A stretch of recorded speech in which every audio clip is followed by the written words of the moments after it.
Hey guys, welcome to Lucky X DP. I'm DP, and today I'm going to talk about Alien 1979. So, what I will start out with is that this movie was pretty ahead for its time, as we had Star Wars come out 2 years before in 1977, and that's where the space craze kind of started to take off a bit. I would say that this movie, it had a really great direction with starting out a big portion of the alien aspect of movies and just stories in general. Outside of Star Wars, this would essentially be one of the first few popular alien horror franchises that came out. The thing that I will say about this movie though, the only thing that I would say I really disliked is the fact that they keep the alien hidden until the very last few minutes of the movie essentially. We only get to see the Xenomorph about like 3 or 4 times and that's it. I know that maybe there's like some budgeting stuff, whatever. But personally, I think that it could have thrived a lot more if we actually got to see the Xenomorph a lot more. I never understood why older movies always had this problem. They never show enough of the creature. Now we move on to the next movies. Of course, they're,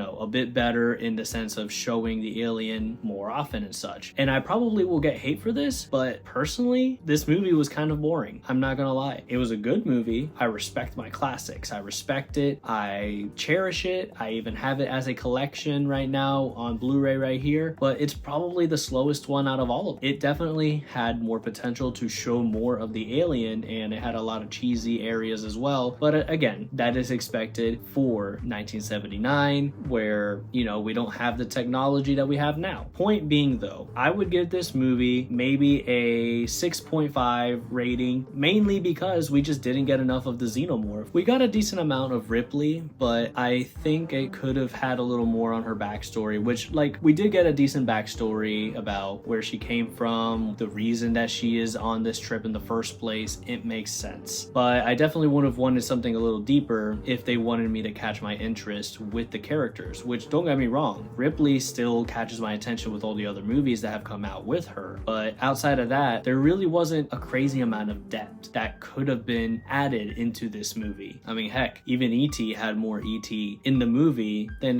the Xenomorph was in his own movie. But regardless, this movie, it's a classic. I respect it, but it definitely could have had way better parts and more depth to the characters and show more of the Xenomorphs, or rather just the one Xenomorph that we see. But what do you guys think? Do you guys agree with my comments? I know it's a bit of a hot take as a lot of people love this movie, and don't get me wrong, I liked it, but it just lacked thereof. But don't forget to like, share, and subscribe for more horror content just like this, and don't forget to de-stress, progress, let your mind rest, take it easy. Check out this movie if you're interested in the Alien series. Alien Romulus is what got me into Alien in general, so maybe if you need to check out the new one first and then check out the old one, feel free to do that. That's what got me into this. Anyways, see you in the next one.